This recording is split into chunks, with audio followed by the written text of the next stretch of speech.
आप सभी को प्रभु यीशु नाम में जय मसीह की। आशा है आप स्वस्थ होंगे, प्रभु में आनंदित होंगे। मैं फिर कहता हूँ आनंदित रहूँ। प्रभु यीशु नाम में आप सभी को जय मसीह की। आज के सुंदर शाम के लिए हम परमेश्वर को एक बार फिर से धन्यवाद देते हैं। आज का जो विषय है वह है उपवास और प्रार्थना। उपवास और प्रार्थना जब हम करते हैं तो उसका जो हमें प्रतिफल है बहुत ही बेहतर रूप से हमारे जीवन में दिखाई देता है प्रियो। तो आइए हम आज के मनन के लिए हम कुछ वचनों को देख लेंगे। पहला वचन हमें मिलता है दानियल की पुस्तक, उसका 9 अध्याय और उसका 4 पद, जहाँ इस प्रकार लिखा है, मैंने अपने परमेश्वर यहोवा से इस प्रकार प्रार्थना की और पाप का अंगीकार किया, हे प्रभु, तू महान और भय योग्य परमेश्वर है, जो अपने प्रेम रखने और आज्ञा मानने वालों के साथ अपनी वाचा को पूरा करता है और करुणा करता रहता है। प्रियो, यह परमेश्वर का जीवित वचन है, परमेश्वर का वचन। यह दानियल ने प्रार्थना करी, दानियल ने इस प्रकार प्रार्थना करी। अगर हम एक और वचन देखें जहां हमें मिलता है यिर्मयाह की पुस्तक, उसका 33 अध्याय और उसका 3 पद, जहां इस प्रकार से लिखा है, मुझसे प्रार्थना कर और मैं तेरी सुनकर तुझे बड़ी बड़ी और कठिन बातें बताऊंगा जिन्हें तू अभी नहीं समझता। प्रियो, जब हम प्रार्थना करते हैं, पहली प्रार्थना ये कि दानियल की क्या बोला कि ऐसी प्रार्थना करी कि उसने अपने पापों को क्या माना, मतलब है पश्चाताप किया, मतलब है रिपेंट किया। और दूसरा ये कि यिर्मयाह में हम देखते हैं कि जब उसने प्रार्थना करी तो उन्होंने बोला कि जब तू प्रार्थना करेगा तो मैं तुझे बड़ी बड़ी और कठिन बातें बताऊंगा।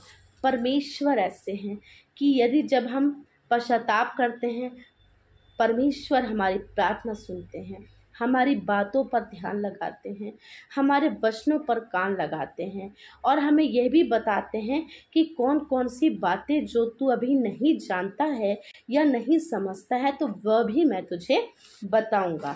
हम एक वचन और देख लेंगे, यिर्मयाह की पुस्तक है, वह भी 29 अध्याय में हमें मिलता है।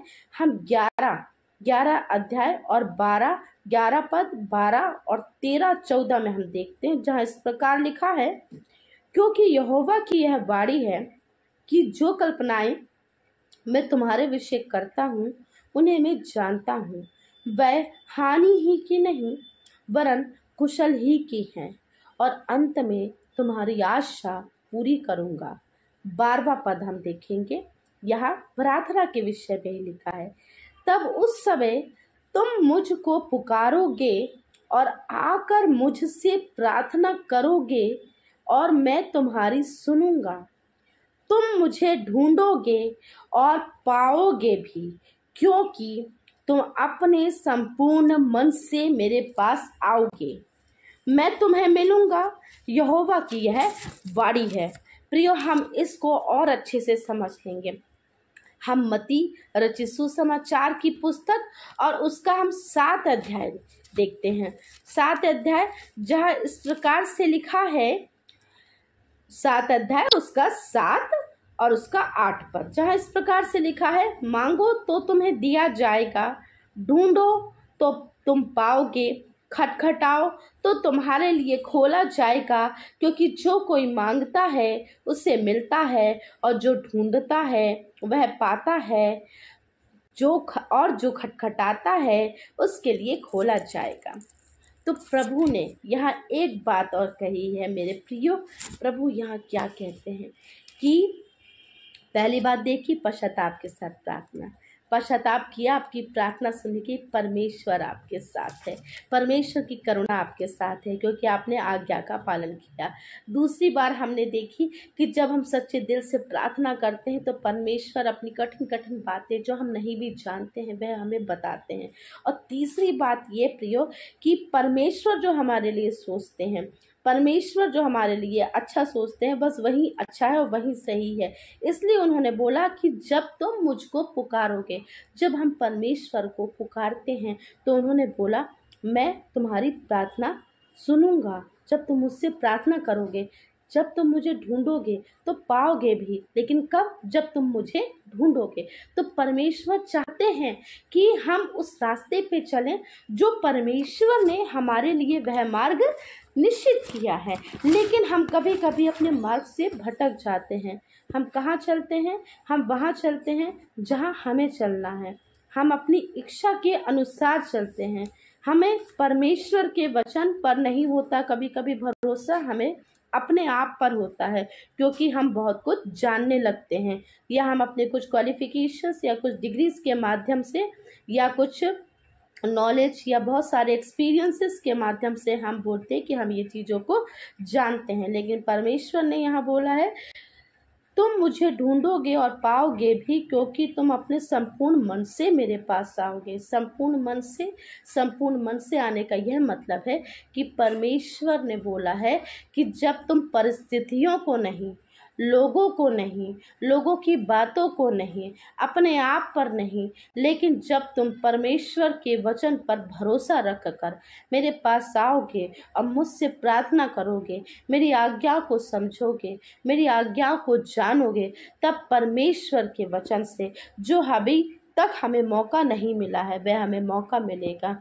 परमेश्वर के वचन से हमारे जीवन पर वह विश्वास और दृढ़ होता जाएगा। परमेश्वर के वचन से वह जो रास्ते अभी हमारे लिए बंद हैं वह खुल जाएंगे। परमेश्वर के वचन से जो अभी हमारे लिए जो मार्ग हमें लग रहा है हम उसमें कैसे चलेंगे, उस मार्ग पर हम परमेश्वर के वचन से चलने पाएंगे। तो प्रियो, हमें क्या करना है? जैसे कि यहोशू गिनती की पुस्तक हम उसका 14 अध्याय उसका 6 से 9 में हम देख सकते हैं, जब यहोशू और कालेब, जब वहाँ क्या हुआ था, भेद लेने के लिए मूसा ने कनान देश पहुंचाया था 12 लोगों को। उसमें से 10 लोगों ने सारी बातें भी बोली, लेकिन उन्होंने ये भी बोला कि हाँ, दूध और मधु की धारा बहती है। लेकिन उन्होंने ये भी बोला कि वहाँ के जो लोग हैं हमसे बड़े हैं, हम उनके सामने टिड्डियों के समान हैं। लेकिन यहोशू और कालेब का विश्वास जो था वो परमेश्वर पर था। उनका उसने प्रगटीकरण उन्होंने दिखाया। तो उन्होंने क्या बोला कि कनान देश में केवल क्या हुआ, फिर यहोशू और कालेब ही बस पहुँचे, क्योंकि उनका विश्वास ऐसा था। उन्होंने क्या बोला, हमने बहुत कुछ तो देखा, लेकिन परमेश्वर के वचन के अनुसार जो वहाँ है कि दूध और मधु की धारा बहती है, वह परमेश्वर ने वहाँ हमें दिखाया। तो अवश्य है। तो फिर वो क्या हुआ, फिर वहाँ यदि हम और अध्याय में हम आगे पढ़ते हैं तो यहोशू और कालेब भी बस कनान देश पहुँचे थे बस। लेकिन जिन्होंने क्या किया, जिन्होंने शंका करी, जिन्होंने यह बताया कि नहीं ये भी है, तो वह वहाँ नहीं पहुँच सके। तो ऐसे ही हमारा विश्वास भी होना बहुत ज़रूरी है। किस पर? परमेश्वर के वचन पर। परमेश्वर के वचन से ही हम हर एक काम को हम कर सकते हैं। परमेश्वर के ही वचन से हमारा शोक आनंद में बदल सकता है। परमेश्वर के ही वचन से हमारे हर वह रास्ते खुल सकते हैं। जैसे कि यूहन्ना 16:20 में भी लिखा है कि तुम्हारा शोक आनंद में बदल जाएगा। संसार तो क्या करेगा? आनंद करेगा। लेकिन जब तुम दुखी होगे, जब तुम शोकित होगे, फिर परमेश्वर के वचन पर यदि तुम भरोसा रखते हो तो तुम्हारा शोक आनंद में बदल जाएगा। परमेश्वर प्रकाशित वाक्य में यदि हम पढ़ते हैं उसके 3:8 में, जहाँ इस प्रकार से लिखा है कि मैं तेरे कामों को जानता हूँ, देख मैंने तेरे सामने एक द्वार खोल रखा है जिसे कोई बंद नहीं कर सकता। तेरी सामर्थ्य थोड़ी सी तो है, फिर भी तूने मेरे वचन का पालन किया है और मेरे नाम का इनकार नहीं किया। तो परमेश्वर हमारे लिए वह द्वार खोल देंगे। परमेश्वर हमारे शत्रुओं के सामने हमारे लिए मेज बिछाते हैं। तो ऐसा ही है प्रियो, ये है परमेश्वर के वचन के साथ प्रार्थना करना। तो परमेश्वर के वचन के साथ जब हम उपवास सहित प्रार्थना करते हैं तो परमेश्वर हमारी प्रार्थनाओं का उत्तर भी देते हैं। हमारे जीवन में उन बातों का प्रगटीकरण होने पाता है जिसको हम देख भी नहीं पाते और या तो हम सोच भी नहीं सकते हैं। इसलिए हमें क्या करना है? वह बोलना है, वह सोचना है जो वचन बोलता है। लोगों की बातों को नहीं, परिस्थितियों को नहीं देखना है, हमें परमेश्वर के वचन को देखना है और उन पर विश्वास करना है। परमेश्वर के वचन के अनुसार कहना है, परमेश्वर के वचन के अनुसार ही हमें उस रास्ते पर चलना है। परमेश्वर के वचन के द्वारा जो दिखाए हुए मार्ग हैं, हमें वहाँ जाना है और परमेश्वर के वचन के अनुसार हमें जो अवसर मिला है, हम उस अवसर को लेने पाएँ और बहुतायत से आशीषित होने पाए। तो आशा है प्रियो, आपको आज के शाम के लिए ये जो वचन पर जो मनन किया गया है, इस सभी से हम सभी को आशीष मिले। आइए हम थोड़ी छोटी सी प्रार्थना कर लें। धन्यवाद धन्यवाद धन्यवाद देते हैं प्रभु परमेश्वर, हे यहोवा राफा, सुंदर शाम के लिए आपने जो वचन का प्रकाश दिया प्रभु जी, इसके लिए धन्यवाद देते हैं प्रभु जी। यह जो वचन पर मनन किया गया है प्रभु, जितने भी प्रभु वचन पढ़े गए हैं प्रभु, आपने बोला है मांगो तो तुम्हें दिया जाएगा, खटखटाओगे तो तुम्हारे लिए खोला जाएगा। हाँ प्रभु जी, आपने वह द्वार प्रभु हमारे लिए खोला है। बस प्रभु हमें वहाँ आने की आवश्यकता है प्रभु। हमारे जीवनों में प्रभु आप जो कार्य करते हैं उसके लिए धन्यवाद देते हैं प्रभु, क्योंकि जब हम आपसे प्रार्थना करते हैं कि वचन कहता है, जब तूने मुझसे प्रार्थना करी, गिड़गिड़ा कर प्रार्थना करी, तो मैंने तुझे बड़ी बड़ी कठिन कठिन बातें बताऊंगा। हाँ प्रभु जी, जैसे कि आपने दानियल की प्रार्थना सुनी प्रभु जी, कि जब उसने पाप अंगीकार के साथ प्रभु प्रार्थना करी, कि हाँ प्रभु जी, कि उसने अपने पश्चातापी मन से प्रभु जी अपना प्रकट किया, अपना वह मन प्रकट किया प्रभु जी, अपना वह टूटा मन, टूटा हृदय प्रभु जी प्रकट किया प्रभु जी, कि वह आपसे प्रेम रखने वाले हैं प्रभु और आपकी आज्ञा को मानने वाले हैं प्रभु जी। हाँ प्रभु जी, आपने हमारी बातों को सुना प्रभु जी, हमारे वचनों पर कान लगाया प्रभु जी, आपने हर एक उस बात को सुना प्रभु जी, आपने हमारे उस दिल के हाल को सुना प्रभु जी। इसके लिए लाखों लाख धन्यवाद देते हैं प्रभु जी, क्योंकि आपने बोला है प्रभु जी कि वचन कहता है कि जब तू प्रार्थना करेगा मैं तेरी प्रार्थना को सुनूंगा, मैं तेरी प्रार्थना के वचनों पर एक एक शब्द पर मेरा ध्यान उस समय रहता है। हाँ प्रभु जी, आपकी उपस्थिति प्रभु जी है यहाँ उपस्थित एक एक प्रभु जी सदस्यों के एक एक क्षण को प्रभु आपके हाथों पे रख देते हैं प्रभु जी। उन्होंने आपके वचनों को सुना प्रभु जी। हाँ प्रभु जी, हमने जो मिलकर हम सब ने प्रभु जी प्रार्थना करी है प्रभु जी, अपने दिल के भार को आपके हाथों पे रखा है प्रभु जी। इसके लिए धन्यवाद देते हैं प्रभु जी कि हम सुंदर शाम में प्रभु जी हम आपके वचन पर प्रभु मनन करने वाले हो सके प्रभु जी, और आत्मिक जीवन में प्रभु आत्मिक उन्नति मांगते हैं प्रभु जी। अपनी बातों को रिवील कर दीजिए प्रभु जी, और जो आप चाहते हैं प्रभु जी हमारे जीवनों में प्रभु, केवल आपकी ही इच्छा पूरी हो प्रभु, और आपके वचन के अनुसार प्रभु हम चलने वाले हो सके प्रभु जी। आपके वचन के अनुसार प्रभु जी हम बोलने वाले हो सके प्रभु जी। आपके वचन के अनुसार प्रभु जी हम करने वाले हो सके प्रभु जी। आपके वचन के अनुसार प्रभु जो आपने हमारे लिए मार्ग देखा है प्रभु जी, हम उस पर चलने वाले हो सके प्रभु जी।